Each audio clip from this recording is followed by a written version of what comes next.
ये मेरा और मेरे बाइकों का पर्सनल मामला है, बीच में कुछ नहीं बोलने का। इसको तो मैं ये तुम्हारा अकेले का मामला नहीं है, सगा साहिल का मामला है। हाँ, अगर दोबारा दिखा को तुमने तुझे चाल के बाहर उठा के फेंक दूंगा मैं। हाँ, खबरदार, जो किसी ने मेरे मर्द को धमकी दी वो जैसा भी है मेरा पति है और इसे कोई भला बुरा नहीं कह सकता। सुना तुमने? तुम्हारे इतने जुल्म बर्दाश्त करने के बावजूद भी ये अपना पत्नी धर्म निभा रही। क्या तुम एक पति होने का कर्तव्य पूरा कर पा रहे हो? देख, अगली बार ना तूने इस पे हाथ भी उठाया या उंगली भी उठाई ना तो तेरे को मैं जेल में भिजवा दूंगी, समझा? गलती हो गई, गलती हो गई। चल जा अभी। माफी हमसे नहीं, अपनी पत्नी से मांगो। अरे बस जाने दो, चलो नहा लो, मुझे भी काम के लिए निकलना है। चलिए अच्छा है, सुनील को अकल आ गई आज। सुनील को तो सबक मिल गया, लेकिन इन दोनों का झगड़ा देखकर ना मेरे को मेरे पुराने दिन याद आ गए। आपके पति भी? हाँ, बहुत शराब पीता था, हर वक्त नशे में रहता था, और जब नशे में नहीं रहता था ना तो इसी तरह जबरदस्ती मेरे से पैसा मांगता था। और आप पैसे दे देती थी? हाँ, क्या करती? और जब मैंने पैसा देना बंद किया ना तो मेरे सारे गहने, कपड़े, घर का सारा सामान, यहाँ तक कि घर का पूरा अनाज भी बेचना शुरू कर दिया। और फिर एक दिन यही शराब उनको मुझसे दूर ले गई और लीवर फेल हो गया। आई एम सॉरी, मुझे ये सब नहीं पता था। अब आपके पति के बाद आपके घर में कौन कौन है? मेरे 2 बच्चे थे, अनुज और कशिश। भगवान भी इतना निर्दयी है ना, एक एक्सीडेंट में मेरे 2 बच्चों को मुझसे छीन लिया। मैं समझ सकती हूँ कि अपने को खोने का गम क्या होता है। हौसला रखिए, आने वाले दिन खुशियाँ ही खुशियाँ लेकर आएंगी। कल की इसी उम्मीद पे तो मैंने ये एनजीओ की स्थापना की थी और चाल के सारे परिवार वालों को मैंने अपना परिवार माना। काकी, आप बहुत ही नेक काम कर रही हैं। अच्छा अभी रहने दे, ज्यादा तारीफ मत कर मेरी। हाँ चल अंदर चल, मैं तेरे को ना गरम गरम चाय पिलाती हूँ। हाँ? अरे नहीं काकी, मुझे ना लेट हो रहा है और आज ही मुझे कॉलेज भी जाना है अपने थीसिस का फॉर्म भरने। तो हम शाम को मिलते हैं चाय पे? पक्का ना? संभल के जाना। हाँ? आज तो बहुत लेट हो गई।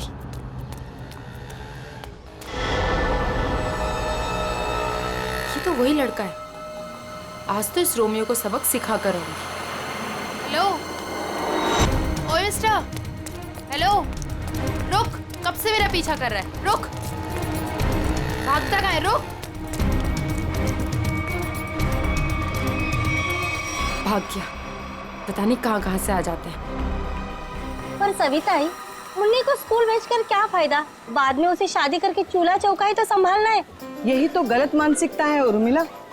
शिक्षा ग्रहण करने के लिए जितना अधिकार लड़कों का है ना, उतना ही लड़कियों का भी है।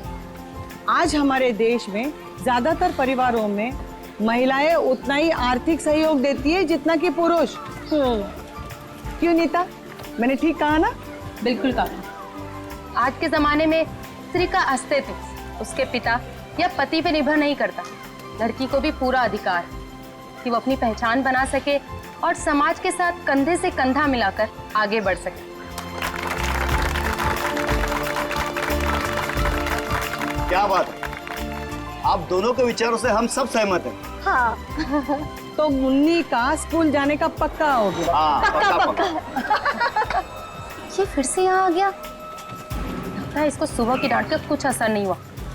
कौन है ये नीता, तुम जानती हो? नहीं काकी, पता नहीं कौन है और कहाँ से आया है, लेकिन रोज मेरा पीछा कर रहा है। अरे पहले क्यों नहीं बताया? चलो जमकर खबर लेते हैं आज इसकी। चलो चल। हेलो, तुम मेरा पीछा करते करते यहाँ तक आ गए? क्या कर रहे हो? चाहते क्या हो? अरे कहाँ जा रहे मैं हैं? तुमसे बात कर रही हूँ। अरे सुनाई दे रहा है कि नहीं दे रहा है? क्या हो गया इसे? अरे सीढ़ी, अरे ये तो छत, अरे सुनो, कहाँ जा रहे हो? एक किधर जा रहा है ये? ओ हीरो, रुको। अरे अरे अरे, क्या कर रहा है? अरे नीचे उतर। अरे खोपड़ी सटक ली है तुझी, क्यों जान देना चाहता है अपनी? अरे बोल ना कुछ। अरे बोल। मैं यहाँ कैसे आया? इधर क्या कर रहा हूँ मैं? तेरे को नींद में चलने का आदत है क्या? हाँ? कब से बुला रहे हैं तेरे को? ड्रामा मत करो, बताओ कि मेरा पीछा क्यों कर रहे थे? मैं बात करती हूँ। बेटा देख, तेरे दिल में ना जो कुछ भी है सच सच बता दे। तू नीता को पसंद करता है क्या? वो बात नहीं है, मैं तो नीता जी का बॉडीगार्ड हूँ। इनके पिताजी ने मुझे इस काम पर रखा था कि इनकी मैं रक्षा करूं। उन्होंने ये भी कहा था कि इनको पता न चले। झूठ मत बोलो, मेरे पापा मुझसे बिना पूछे कुछ नहीं कर सकते। मैं सच कह रहा हूँ, ये मेरा आईडी कार्ड।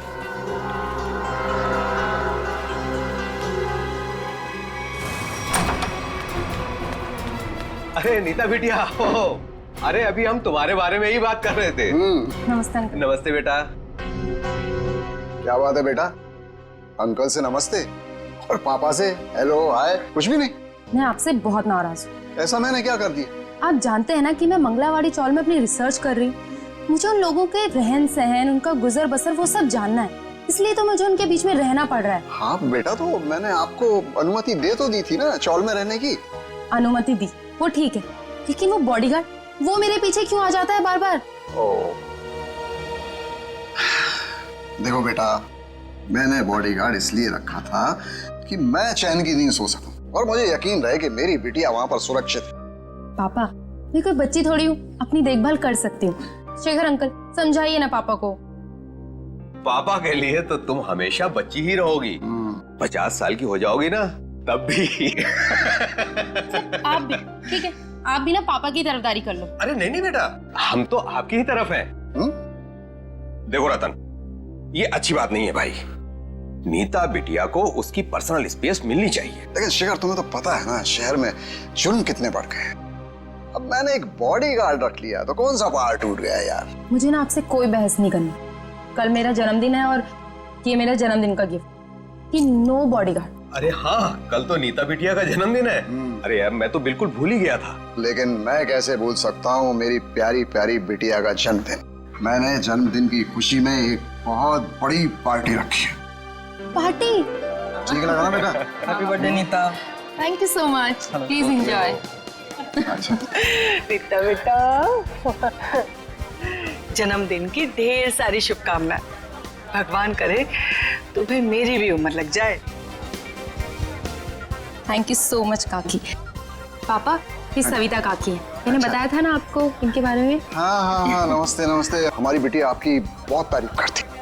आपकी बेटी भी बहुत बहुत अच्छी है। Thank you very much. ये है मेरे बिजनेस पार्टनर शेखर। नमस्ते। नमस्ते, आपसे भी मिलकर बहुत खुशी हुई। मुझे भी बहुत खुशी हुई आपसे मिलकर। Ankit, many happy returns of happy birthday. Thank you so much. अरे sir, looking handsome sir. Thank you. अच्छा सर, कल हमारे नए प्रोजेक्ट की मीटिंग फिक्स हुई है, सुबह 10 बजे। 10 बजे? Okay done. हेलो जी, ये मेरी बर्थडे पार्टी है, आपका ऑफिस नहीं। तो ये जो अपना काम है ना, ऑफिस तक ही रखिए। सॉरी बेटा, सॉरी। आई एम सॉरी, आज काम की कोई बात नहीं हो गई, ठीक है? चलो अब केक काटे। पापा बस एक मिनट, छोटा सा सरप्राइज है। रामू, श्याम, जल्दी से सारे मेहमानों के चश्मे ले आओ। चश्मे? चश्मे?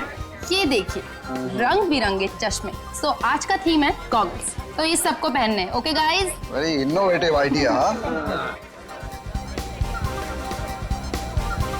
तो मैं ड्रेस से मैच कर रहा है ना। हाँ। मैं अभी नहीं लगाऊंगी, मैं केक काटने के बाद लगाऊंगी। चलो केक काटते हैं। हाँ।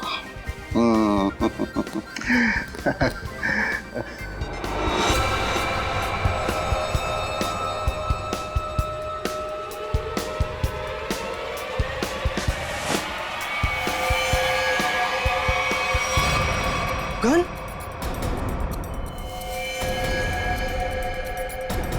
रतन सर, रतन ये क्या कर रहा है यार? गोली लग जाएगी। ये असली की नकली यार? Goodbye Shekhar. Ratan, goodbye रतन।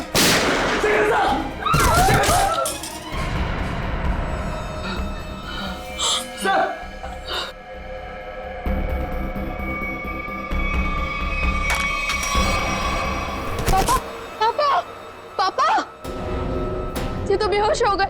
ये अच्छा है, गोली मार के बेहोशी की एक्टिंग कर रहे हैं। अरे कोई एम्बुलेंस बुलाओ, शेखर जी को गोली लगी है। और सीआईडी को भी फोन करना पड़ेगा। Hello CID.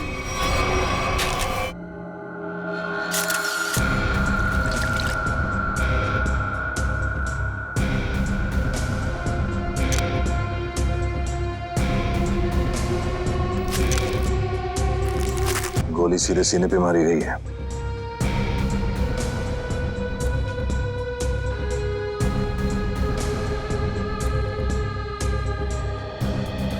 आप सबने देखा था रतन जी को गोली चलाते हुए शेखर जी पे? हाँ सर, हम तो हक्के बक्के रह गए ये देख के। इतनी अच्छी पार्टी चल रही थी, सब कितना एंजॉय कर रहे थे। पता नहीं अचानक रतन जी को क्या हो गया, उन्होंने गोली चला दी। जरूर मेरे पापा के खिलाफ किसी ने साजिश की, ऐसा कर ही नहीं सकते। रतन जी। सर, रतन जी को होश आ गया। उठाओ इन्हें। ये उठिए, चलिए उठिए। शेखर को क्या हो गया? सर क्यों भारी हो रहा है? पहले खून कर दिया इनका, अभी सर दर्द का बहाना कर रहे हो? हाँ, ये नाटक बंद करो, उठाओ। उठिए। ये आप क्या कह रहे हैं? मैंने किसी का खून नहीं किया। नीता बेटा क्या कह रहे हैं ये लोग, मेरी समझ में नहीं आ रहा है बेटा। पापा, मुझे खुद समझ में नहीं आ रहा है कि ये सब हो क्या रहा है। समझ में आएगा, सबको बहुत जल्दी सबको समझ में आ जाएगा। निखिल, मयूर, घर की अच्छी तरह से तलाशी लो। यहाँ पे पार्टी में जितनी भी चीजें मौजूद है सबको उठा लो। जयंती सर, इस गन को फोरेंसिक लैब में भिजवा दो। और रतन जी चलिए ब्यूरो चलते हैं। पापा ठीक तो है ना? पापा सर बैलिस्टिक्स रिपोर्ट आ गई। इसमें साफ साफ लिखा है कि शेखर को जो गोली लगी थी वो रतन जी के गन से चली थी, और उस गन पे जो उंगलियों के निशान मिले थे वो भी रतन जी के ही थे। कहिए रतन जी, क्या कहना है आपको इस बारे में? मेरे कुछ समझ में नहीं आ रहा सर। मेरे सर बहुत भारी हो रहा है। ऐसा लग रहा है जैसे किसी गहरी नींद से जागा हूं मैं। कोई डरावना सपना देखा है मैंने। हाँ, मगर क्या करे, शेखर जी की मौत तो कोई सपना नहीं है। सारे सबूत यही कह रहे हैं कि शेखर का खून तुमने किया है। मैंने कोई गोली नहीं चलाई सर। आप मुझ पर यकीन क्यों नहीं कर रहे सर? तो फिर वो गोली क्या अपने आप शेखर जी के शरीर में गई? कुछ याद नहीं आ रहा है मुझे।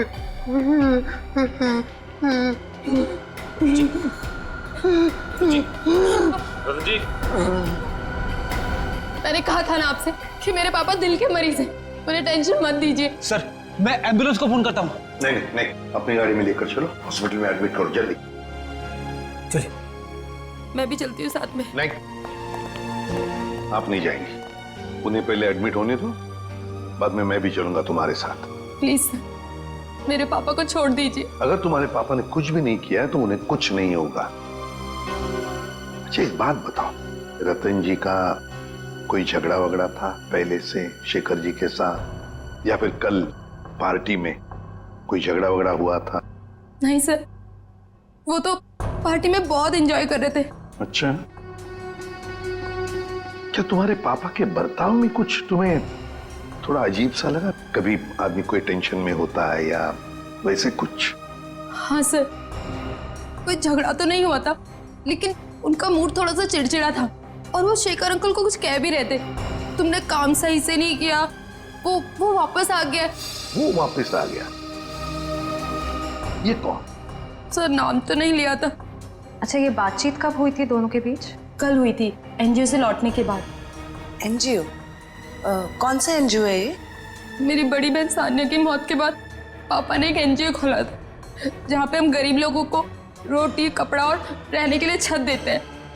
कहाँ है ये एनजीओ? नमस्कार साहेब, मी कपिल, यहाँ एनजीओचा मॅनेजर आहे। आप ये बताएंगे कि इस एनजीओ में आप कब से काम करें? पहले दिन से, जब रतन जी ने सानिया मैडम की याद में इस एनजीओ की स्थापना की थी। फिर तो आप काफी करीब से जानते होंगे शेखर जी और रतन जी को। हाँ जी, एनजीओ में काम करने वाले सभी लोगों को अपना परिवार का सदस्य मानते थे।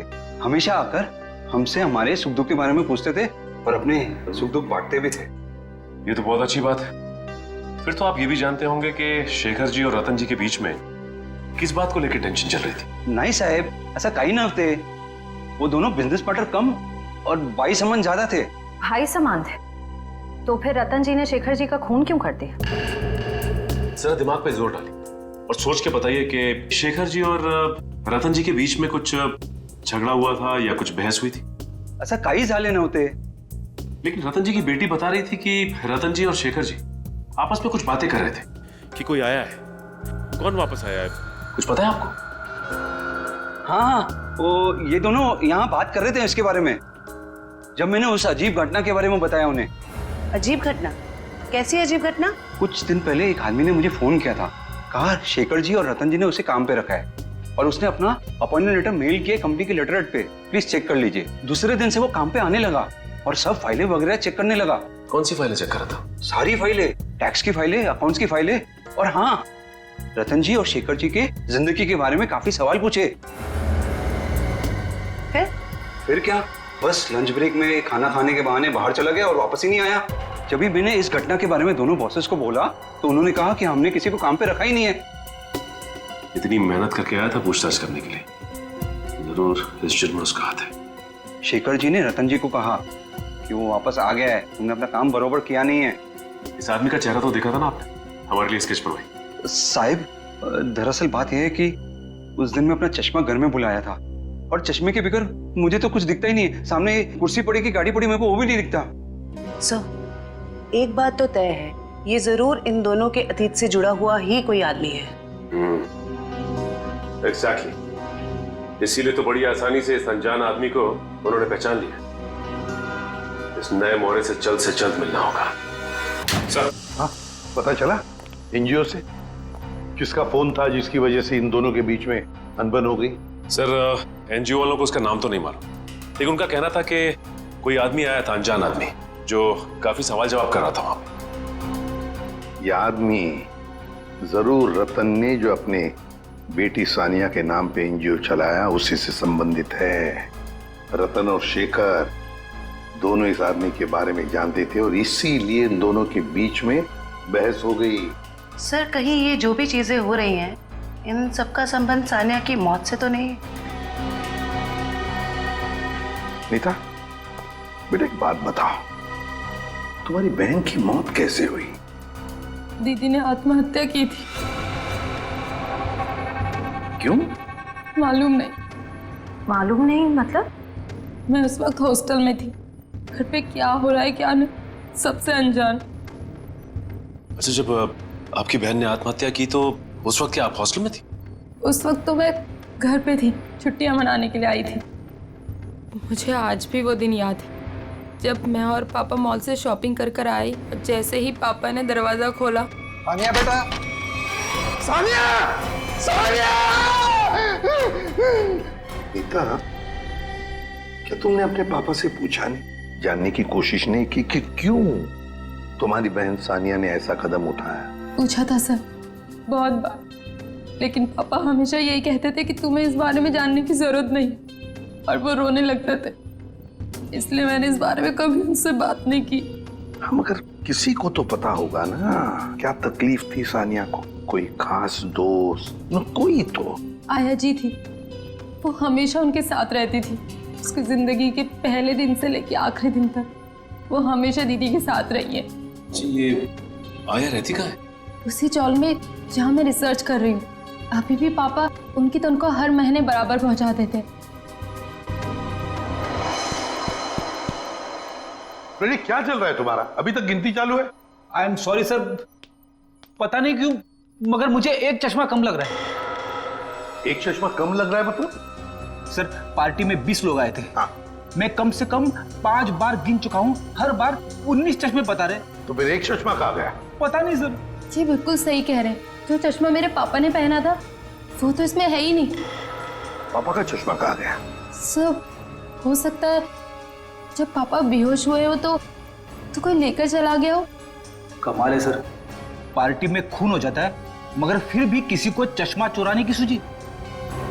एक बात और सर, बिल्कुल उसी तरह का चश्मा मेरे बॉडीगार्ड ने भी पहना था जब वो चौल की छत से कूदकर खुदकुशी करने वाला था। एक मिनट, तुम्हें कैसे पता चला कि वो वही चश्मा था जो तुम्हारे पापा ने पहना था? क्योंकि मैंने उसे पहले भी देखा है।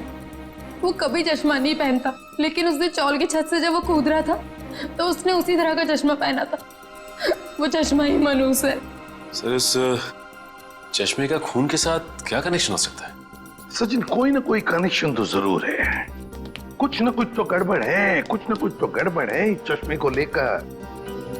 क्या नीता, क्या हमारे लिए तुम्हारे पिताजी के गॉगल का जो डिजाइन है वो बनवा सकती हो हमारे स्केच आर्टिस्ट से? जरूर सर। उन दोनों को कनेक्ट कर दो।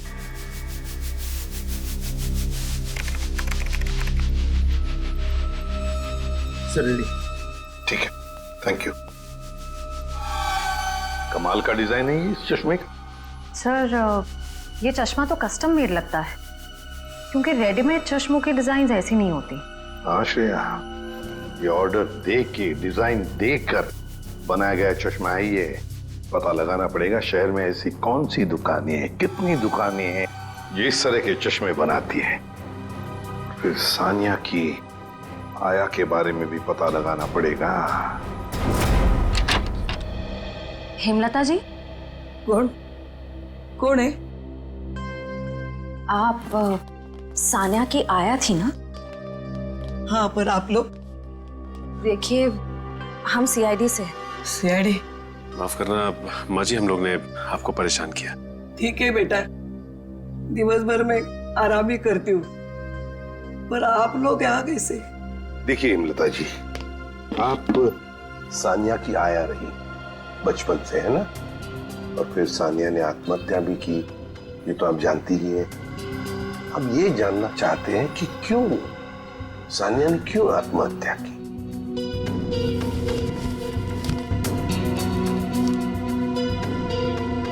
बहुत दिनों बाद इन बूढ़ी आंखों को आप लोगों ने नम कर दिया।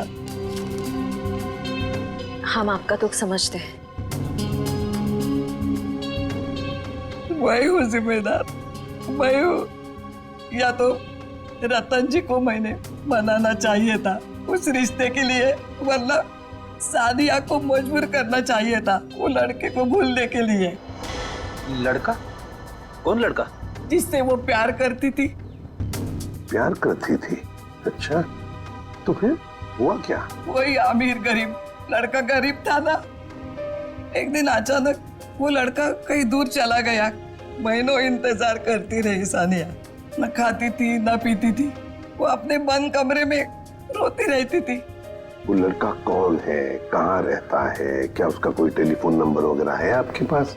नहीं, सानिया ने कभी उसका नाम या पता नहीं बताया अभी। चल ठीक है, कोई बात नहीं। सॉरी, हमने आपको बहुत तकलीफ दी। आराम कीजिए। सर, सोच रही हूँ दया सर के लिए एक चश्मा ले लूं। दया का बर्थडे आने वाला है क्या? नहीं सर, वो हमेशा ना मुझसे उखड़े उखड़े रहते हैं, इसीलिए। अच्छा, गिफ्ट देके उनको खुश करना चाहती हो? नहीं सर, उन पे बहुत अच्छा लगेगा, इसलिए। बाद में देखते हैं। एक्सक्यूज मी जी, कहिए, किसके लिए चश्मा दिखाऊं? एक मुजरिम के लिए। मुजरिम के लिए चश्मा? मैं कुछ समझा नहीं। जरा ये डिजाइन देखो चश्मे की। ये आपने ही बनाया था ना? जी हाँ। आपको पसंद है? आप लोगों के लिए भी बनवा दूं? नहीं नहीं, आप हमें माफी कीजिए। आपका बनाया हुआ ये चश्मा पहनकर लोग उल्टी सीधी हरकतें करने लगते हैं। कोई छत पे पहुंच जाता है छलांग लगाने, तो कोई किसी को गोली मार रहा है। क्या मजाक कर रही हैं आप? ये सब मेरे चश्मे की वजह से हो रहा है? हम मजाक के मूड में नहीं है। सीआईडी, अब जरा ध्यान से बताओ, किसके लिए बनाया था ये? एक मिनट सर। सर, ये कोई अभिषेक नाम का आदमी था।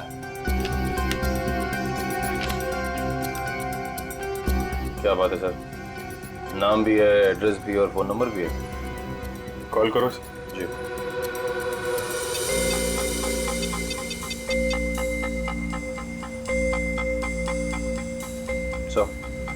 नंबर गलत है। गलत? लगता है एड्रेस भी गलत है। दिल दरिया कॉलोनी। दिल दरिया कॉलोनी कभी सुना है आपने? कहीं कहाँ पे है मुंबई में? सॉरी सर, मैंने एड्रेस ठीक से देखा नहीं था। आंखों का बिजनेस करते हो तुम? आदमी को तो देखा होगा ठीक से? दरअसल सर मैं उस वक्त दुकान पर नहीं था, मेरा कारीगर जगनलाल था, उसने ही अभिषेक को देखा था। बुलाइए जरा ये जगनलाल जी को। जगनलाल जी साहब, ये लोग सीआईडी से हैं, जरा इन्हें बताओ ये खास डिजाइन वाला चश्मा किसने बनवाया था? साहब वो बड़ा ही अजीब आदमी था, बड़ी सी टोपी पहन रखी थी, आंखों पर काला चश्मा लगाया था और ना जाने कितने दिनों से उसने दाढ़ी नहीं की थी, काफी लंबी दाढ़ी थी उसकी। ओह, नाम और एड्रेस की तरह हुलिया भी नकली। कुछ और याद आता है इस आदमी के बारे में? हाँ सर, अक्सर जो लोग चश्मा बनाते हैं ना, वो सामान हमारे दुकान से ही लेते हैं, लेकिन वो खुद अपना सामान लेके आया था, फ्रेम, कांच और एक अजीब सी छोटी सी चीज उसने लगाई थी चश्मे में। छोटी सी चीज? अच्छा, उस चीज के बारे में कुछ बता सकते हैं आप? अपने मोबाइल का सिम कार्ड होता है ना, उससे भी छोटी चीज थी। और साहब चश्मा बनने के बाद उसने मुझे पहनने भी नहीं दिया, मुझे फिटिंग चेक करवानी थी तो बोला चश्मा गंदा हो जाएगा। ये भी कोई बात हुई? कोई बात नहीं, आप जरा ये मेरा कार्ड रखिए, अगर वो आदमी दोबारा आए या दिखाई पड़े तो मुझे फोन करना, और उसको नहीं बताएंगे, इतना तो समझते हैं ना आप? समझ गए सर। सर हाँ, ये रोहन और मीशा है, ये सानिया के बड़े अच्छे दोस्त थे। घबराओ मत, देखो हमने तुम्हें यहाँ कुछ सवाल पूछने के लिए बुलाया है। कैसे सवाल सर? सानिया के बारे में। क्या तुम लोगों को पता है सानिया ने ऐसा क्यों किया, क्यों आत्महत्या की? पता नहीं सर, अगर उसे कोई प्रॉब्लम होती तो हम जरूर उसकी मदद करते, लेकिन ऐसा कुछ नहीं था सर। एक बात बताओ, क्या सानिया का कोई बॉयफ्रेंड वगैरह था, कोई लड़का था उसकी जिंदगी में? हाँ सर, एक लड़का तो था, मगर उसने कभी हमें उससे मिलवाया नहीं। क्यों? पता नहीं सर, वो बोली सब कुछ ठीक हो जाने के बाद सबको बताएगी। बहुत सीरियस थी उसको लेकर, शादी करना चाहती थी उससे। अच्छा, क्या नाम क्या था उस लड़के का? नहीं सर, उसके बारे में कुछ भी नहीं बताया था। पर हाँ सर, वो कॉलेज खत्म होने के बाद मंगलावाड़ी चौल जाती थी। एक दो बार तो मैंने खुद उसे वहाँ पे छोड़ा था। वहाँ पे एक लड़का बाइक पे हेलमेट पहने उसका इंतजार किया करता था। मंगलावाड़ी, चलो थैंक यू वेरी मच, तुम दोनों जा सकते हो। मंगलावाड़ी चाल?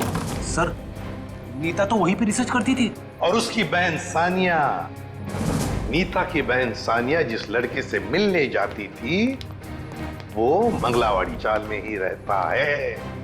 मंगलावाड़ी चाल में, कुछ समझ गए? समझ गया सर, मतलब ये नीता उस लड़के को जानती है मगर जानबूझ के हमसे छुपा रही है। हाँ, मंगलावाड़ी चाल। इस लड़की को देखिए, क्या आप में से कोई भी इसे जानता है, कभी देखा है? हाँ, ये अक्सर हमारे चौल में आया करती थी उस लड़के से मिलने। कौन सा लड़का? मनोज नाम था उसका, इसी चाल में रहता था वो। रहता था मतलब अब नहीं रहता? वो दरअसल कुछ साल पहले उसे सजा हो गई थी, अब तक तो सजा पूरी भी हो गई होगी, पर वो वापस लौटा नहीं। क्या क्या किया था उसने? सर पक्के से तो पता नहीं, पुलिस कह रही थी चोरी चकारी का इल्जाम है उस पर। मनोज, चल, thank you very much. Sir जिस मनोज की आप बात कर रहे हैं उसका तो सर कोई भी पुलिस रिकॉर्ड नहीं है। सुमी जी, ये कैसे हो सकता है जबकि मंगलावाड़ी चाल में रहने वाले लोगों ने हमें बताया कि 5 साल पहले मनोज को उसी चाल में से गिरफ्तार किया था। सर सारी फाइलें आपके सामने रखी हुई हैं, 5 साल के सारे रिकॉर्ड आप देख चुके हैं, मगर कहीं भी इस नाम का कोई शख्स नहीं है। हो सकता है मनोज की फाइल गुम हो गई। ऐसा कैसे हो सकता है सर? क्यों नहीं हो सकता? तो फिर मनोज की फाइल मिल क्यों नहीं रही है? हो सकता है सर आपको कोई गलत इंफॉर्मेशन मिल गई हो, या फिर इस नाम का कोई शख्स हो ही ना, या फिर चौल वालों ने आपसे झूठ बोल दिया। होने को तो ये भी हो सकता है कि मनोज की फाइल यहां से जानबूझकर गायब की गई।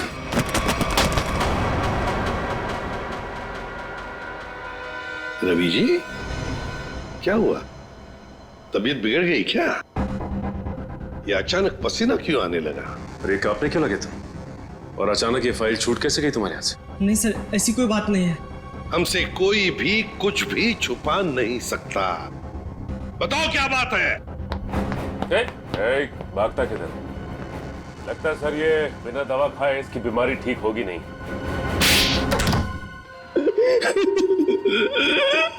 सर मुझे माफ कर दीजिए, मेरे पैसों के कारण मैंने उसके फाइल जला दी। शर्म आनी चाहिए तुम्हें। पैसों की लालच में तुमने एक मुजरिम की मदद की, और तो और अपने नौकरी से गद्दारी की, अपने देश से भी गद्दारी की तुमने। कौन से जेल में है मनोज? सर तिलक नगर जेल में था, 7 साल की सजा थी उसे। अच्छे व्यवहार के कारण 4 साल में उसे रिहा कर दिया गया। सर अगर वो अच्छे बर्ताव के लिए रिहा हो ही रहा था तो फिर रिकॉर्ड नष्ट करने के लिए उसे घूस देने की क्या जरूरत थी? सचिन, शेखर और रतन, इन दोनों के बीच में जो बहस हुई थी उसमें शेखर बोल रहा था कि वो वापस आया है, तो फिर जरूर वो मनोज के बारे में बात हो रही थी। सर उस चश्मे वाले का फोन।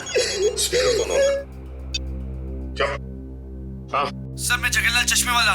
सर अभिजीत सर का फोन नहीं लग रहा था, इसलिए मैंने आपको फोन किया। हाँ बोलिए। सर वो आदमी फिर आया था चश्मा बनाने। अब इस वक्त कहाँ है वो आदमी? सर वो जाते वक्त फोन पे बात कर रहा था, कह रहा था कि किसी विद्युत नगर जा रहा है, सेक्टर 5। विद्युत नगर? नीता भी तो विद्युत नगर में रहती है। माय गॉड, मतलब नीता की जान को खतरा है। हाँ एसीपी सर, हम नीता के घर पहुंच गए हैं।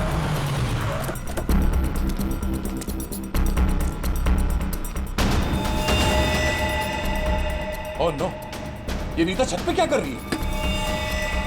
इसे रोकना होगा। नीता!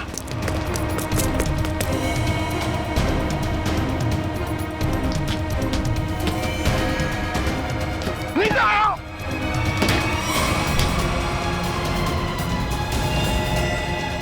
तो हटो।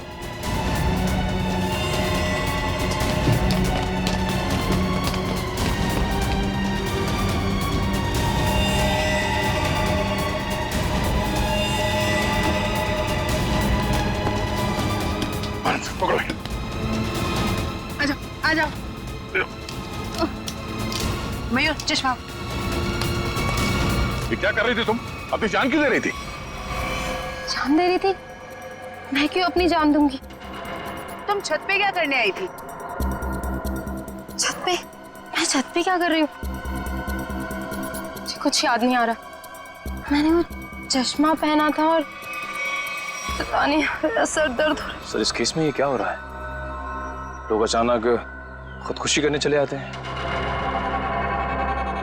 सारे हादसों में एक चीज कॉमन है, ये चश्मा। ये चश्मा पहनने से पहले क्या हुआ था वो तो याद है ना तुम्हें? हाँ सर। नीता,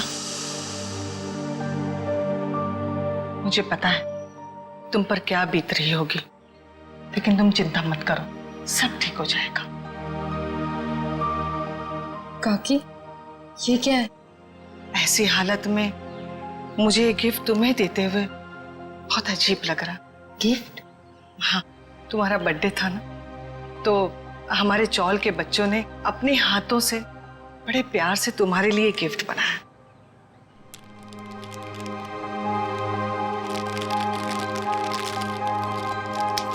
चश्मा?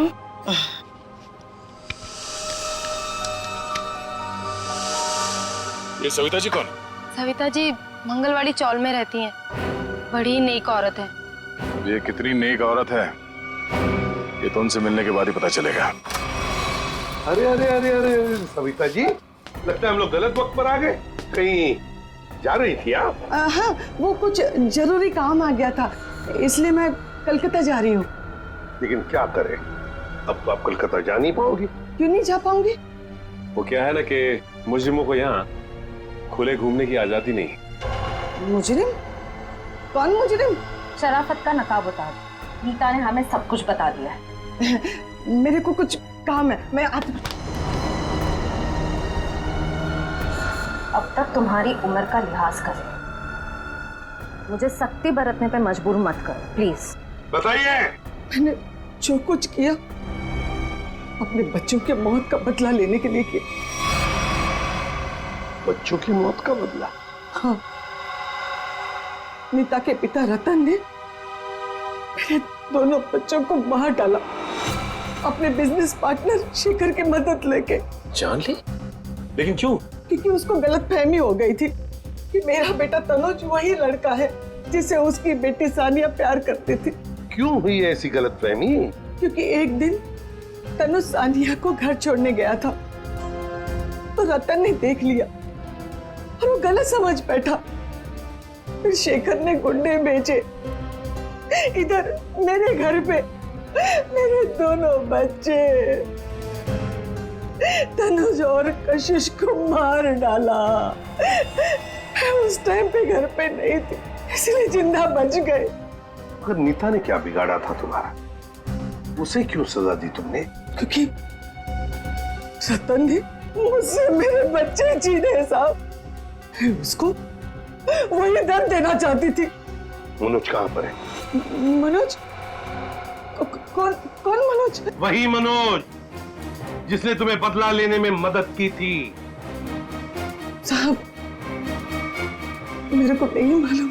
बताना तो पड़ेगा ही। ये जादू वाला चश्मा कहां से बनवाया? मनोज कहां पर है? आइए आइए जनाब, आप ही का तो इंतजार था। आइए। बड़े खुश नजर आ रहे हो, क्या बात? क्या है? बात ही ऐसी बॉस, आज मैं आपको एक कमाल का जादू दिखाता हूँ। देख साउंड के मेरे पास मजाक करने के लिए वक्त नहीं है, जल्दी बता। अरे यार 2 मिनट, हमेशा काम करते रहते हो, जरा जादू देखो प्लीज प्लीज। तारिका लेके आओ। देखो देखो देखो क्या होता है, देखो। ये लीजिए। Very good. सचिन यार तुम ये जरा चश्मा पहन लो। चश्मा? लेकिन मैं ही क्यों सर? अरे पहनो पहनो, मैं हेल्प करता हूँ तुम्हारी।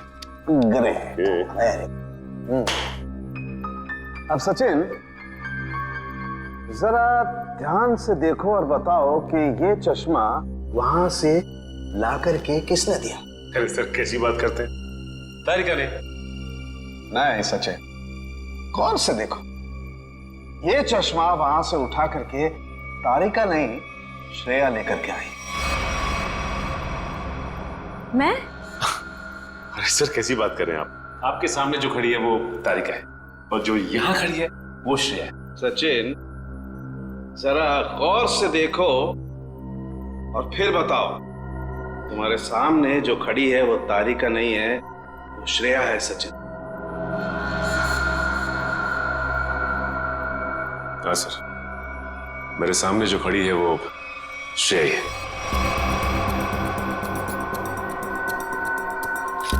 सचिन ये मेरी गन लो और तुम्हें इस गन के साथ क्या करना है सचिन तुम जानते हो ना? हाँ सर, मुझे अच्छी तरह से मालूम है कि इस गन के साथ क्या करना है। सड़के कुछ नहीं होगा। सड़के ऐसी मजाक मत कर प्लीज बिलीव मी। हाँ सचिन, तो पता है ना तुम्हें क्या करना है इस गन से? हाँ सर पता है।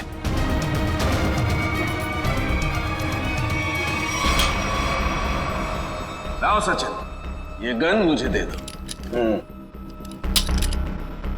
अब ये चश्मा भी तुम्हारा उतार देना है। बैठ जा बैठ जा। मुझे हो क्या रहा है? सर भारी और सचिन, अभी अभी आपने मुझे मारने की कोशिश की, मुझ पर गोली भी चलाई, वो तो गन खाली थी इसलिए। ये तुम क्या कह रही हो? मैं तुम्हें मारने की कोशिश क्यों करूंगा? मैं तुम्हें गोली क्यों चलाऊंगा? रिलैक्स रिलैक्स, मैं बताता। बस ये बहुत ही स्पेशल चश्मा है। इस चश्मे में एक डिवाइस लगी हुई, एक ऐसा यंत्र जिसकी वजह से जो इंसान इस चश्मे को पहनता है वो सम्मोहित हो जाएगा, hypnotize। और ये नैनो डिवाइस है जो वॉइस रिकॉर्ड करता रहता है, तो जिस इंसान ने चश्मा पहना है उससे ये बताता रहता है कि उसे एग्जैक्टली करना क्या है। आपने जो मुझ पर गोली चलाई वो भी इसी डिवाइस की वजह से। इसलिए वो आवाज आ रही थी। लेकिन ये आवाज हमें सुनाई क्यों नहीं दी? वो इसलिए क्योंकि वो आवाज बहुत ही ज्यादा धीमी है। बॉस वो आवाज इतनी कम है कि बाजू में खड़ा इंसान भी वो आवाज सुन नहीं सकता है। और जैसे ही ये चश्मा उतारा जाता है, आदमी भूल जाता है कि उसने जब वो चश्मा पहना था क्या किया था उस वक्त। एग्जैक्टली। और इसीलिए रतन जी को ये याद नहीं था कि इन्होंने शेखर पे गोली चलाई। और उस बॉडीगार्ड को भी इसीलिए पता नहीं चला कि वो कब छत पर गया और कब छलांग लगाई। ये सारा उस मनोज का किया हुआ कर्म है। अब वो वक्त आ गया है जो मैंने अपनी पूरी जिंदगी में किया, वो सारे कर्मों का हिसाब होगा। अफसोस पाप का घड़ा पुण्य से भी भारी है, लेकिन मेरी जैसी औरत का जीने का कोई अधिकार नहीं है, कोई अधिकार नहीं है। उम्मीद करती हूँ अगले जन्म में अच्छा इंसान बनने की कोशिश करूंगी।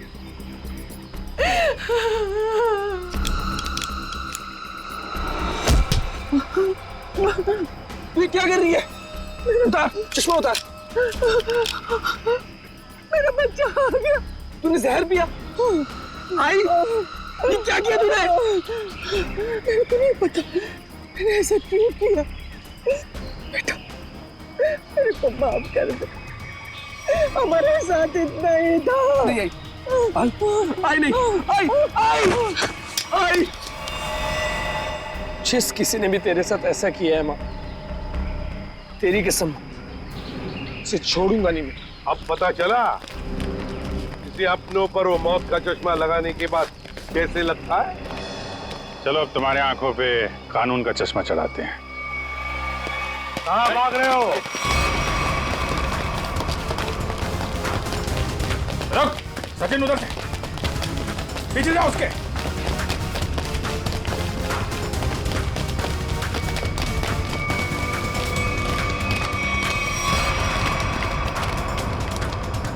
Wish you many happy returns of the day. Happy birthday. so much. अब जेल की चक्की पीसने की तैयारी करो। सविता जी भले मेरी असली माँ ना थी, पर वो मेरे लिए मेरी माँ से भी बढ़कर थी। उनके बच्चों के मरने के बाद उन्होंने मुझे ही अपना बेटा माना था। मतलब तनुज और कशिश के बाद? हाँ, उन दोनों बच्चों की मौत कोई हादसा वादसा नहीं थी, बल्कि उनका खून हुआ था, जिसे किया था नीता के पिता रतन कुमार ने। और मुझे झूठे रॉबरी के केस में फंसाया भी उन्होंने ही था। इसलिए मैंने प्लान बनाया, बदला लेने का प्लान। और रतन की कंपनी में ही नौकरी कर ली, लेकिन रतन ने तुम्हें पहचाना नहीं?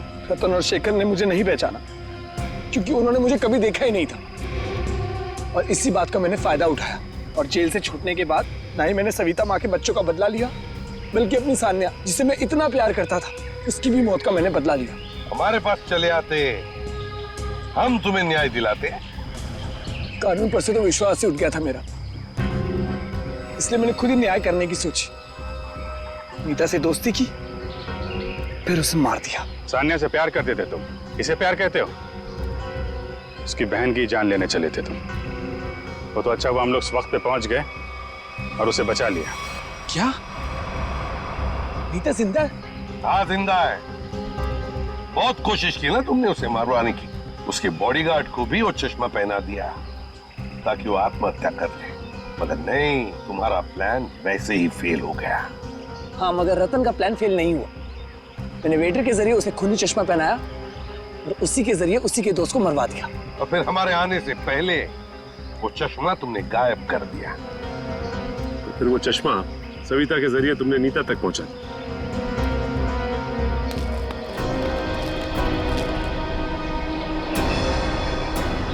माँ तू जिंदा? मैं जिंदा हूँ, मेरे को माफ कर दो मनोज बेटा।